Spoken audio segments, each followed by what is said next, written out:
What's up guys, and welcome back to the channel. So in today's video, we're going to be talking about all the M Sport packages and options available for the kind of basic BMW 230i. Now Mike has got to play with this car all week long. I wasn't able to play with it, but I have it for today. So recently I filmed a purple brand new 2022 230i and I was kind of let down with it. You know, for being a BMW, a sporty looking car, this honestly is a really cool looking car inside and out.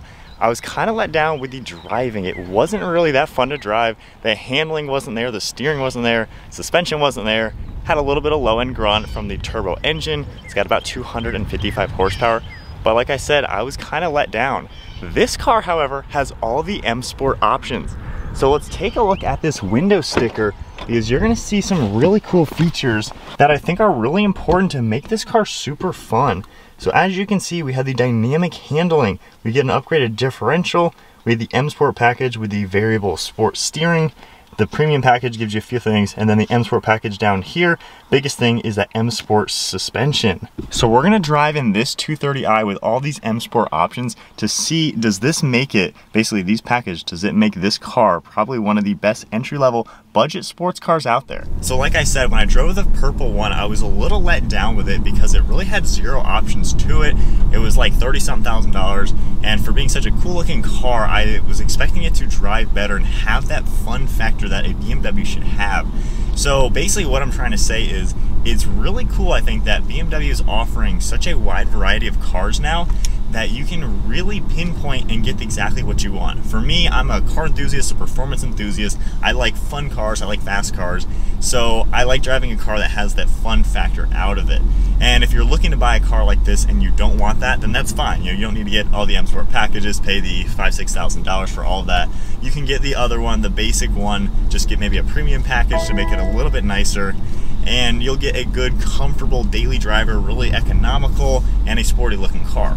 But if you're not quite ready to spend the money for the M240, which is a big boy compared to this one, this car's got a 4-cylinder, the M240 is gonna have a 6-cylinder and a lot more performance to it.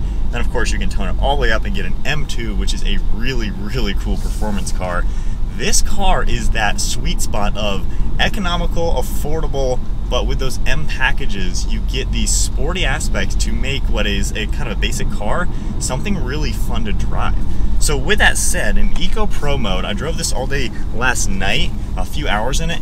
It's really comfortable. It is a solid car. Even if you just get the basic one, it still is a solid BMW, which I really like about all their cars. But then when you play with all the modes, everything sharpens up that the other car I drove didn't do.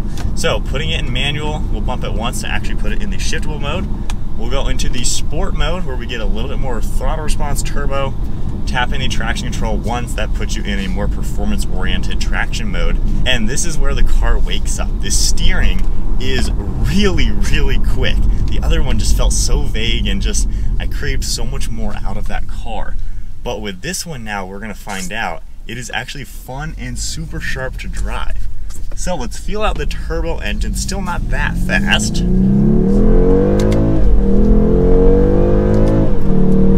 It's not slow either. That was up to 60 miles an hour. And with that, it's actually like plenty of power. But what really comes into play is the fact that this now handles like a sports car. The steering is nicely weighted. It's not crazy heavy, but whatever I want to do, the car does. And it's such a quick turn that it just feels so light on its toes. And then the upgraded differential, it's gonna manage that rear wheel drive power way better. I like how BMW really doesn't make front wheel drive cars. And with that, when you floor it and everything, the differential is gonna keep that power going where it needs to go. And then the suspension, that's another thing that I noticed taking that purple one on some twisty turns. There was so much body roll, it was so vague in the steering. It just felt just not what I would expect a car like that to do. But with this upgraded suspension, night and day difference. All these little bumps I'm feeling right now in sport mode, and it feels really, really rigid.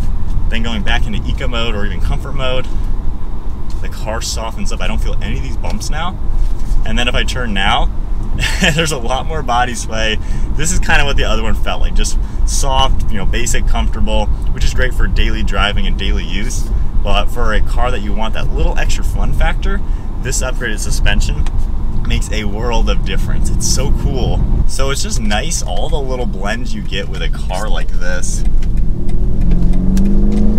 And even in the rain now, the management of the power is really good. Again, it's not crazy fashion. You're not going to break any records. Don't try to street race or drag race anybody. But it's just so cool how this car turns into that perfect, like, affordable sports car.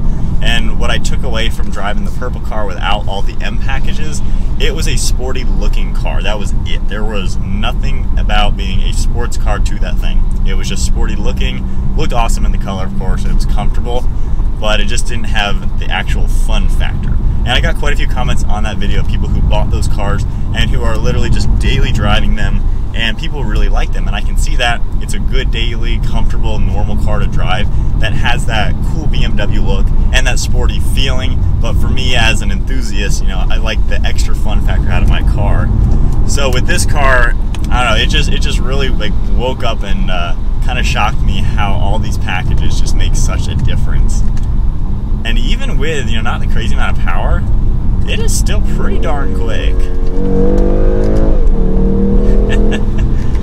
And Mike took this on a full mountain road. If you want to see that video, I'll have a link down below. And he had an absolute blast. The nimble handling is where this car shines. You know, you don't always need the most power out there. And being a lightweight car,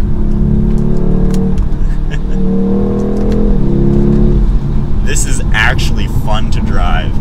And in a day and age where every car these days is getting more and more powerful and faster and more expensive, I think it's awesome that BMW really does have such a broad spectrum of cars. And with that, we have big old brakes now. Oh man, that rips your face off. That actually, wow, that was some negative G's. That thing just went up to 0.9, I think. But yeah, you get better brakes, better performance, just so much more fun in this car.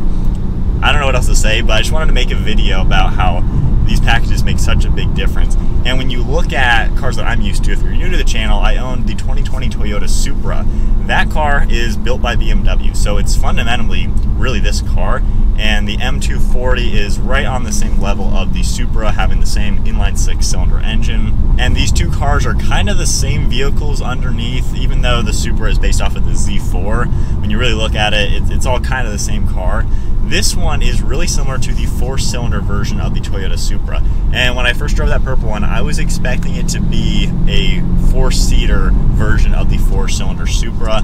And then after driving it, I was like, it's not even close to being on the same level. It's just a sporty looking car that just doesn't have the same anything, because this car has the same 4-cylinder you get in the Supra, if you get the 4-cylinder Supra. And when you drive the Supra, it has what this car has. It has the upgraded differential, it has really good steering, suspension, the brakes are available. And I've driven that car, and I was just expecting the basic 230 to be the same thing. But it turns out you need to get the M Sport packages on your 230 if you want to get the 4-cylinder Supra, but with the back seats. So this is a fantastic competitor, and you know, if you're kind of tossing up which idea you want, if you want those back seats and a little bit extra storage space, this car is the one to get over the Supra. If you don't need the extra space, go with the Supra, of course. And this one is around $46,000. The purple one I drove, I think, was like 38 or 39, something like that. It's definitely worth the upgrade in price to get these parts on it. And I'm not quite sure on how much the M240 is going to be. Probably mid-50s at least. That one's probably more similar in price to the Toyota Supra with the 6-cylinder. This one's pretty similar to the 4-cylinder Toyota. But yeah, definitely a cool car. We'll do one last acceleration and then wrap it up. But basically the point of today's video, this is the 4-seat version of the 4-cylinder Supra that has all the fun factor and the performance that you're gonna want if you want some sporty aspects. That was up to 75. It's not a bad blend, and the fact that it is so economical, we can get like 30-something miles to the gallon in this so easy. It is a really good car to get, especially in today's crazy market, crazy gas prices, all the crazy things going on in the world right now. This is a good option to get an affordable car. Relatively speaking, it's a little more than the average price of a new car in the States these days, but pretty average price point, and yet you get fun factor to it, good on gas, good practicality, being the 4-seat version of a Supra, and a really hard car to argue with. So I think that is it for today's video. Quick one, just playing with this car for the day. Hope you guys enjoyed it, and if you missed any of the videos that my brother filmed, he's got quite a few. I'll have them all linked down below. He had a blast with this thing for the week, so definitely check those out. If you enjoyed the video, give it a thumbs up and hit that subscribe button, and stay tuned for plenty more content, and I'll see you guys in the next video.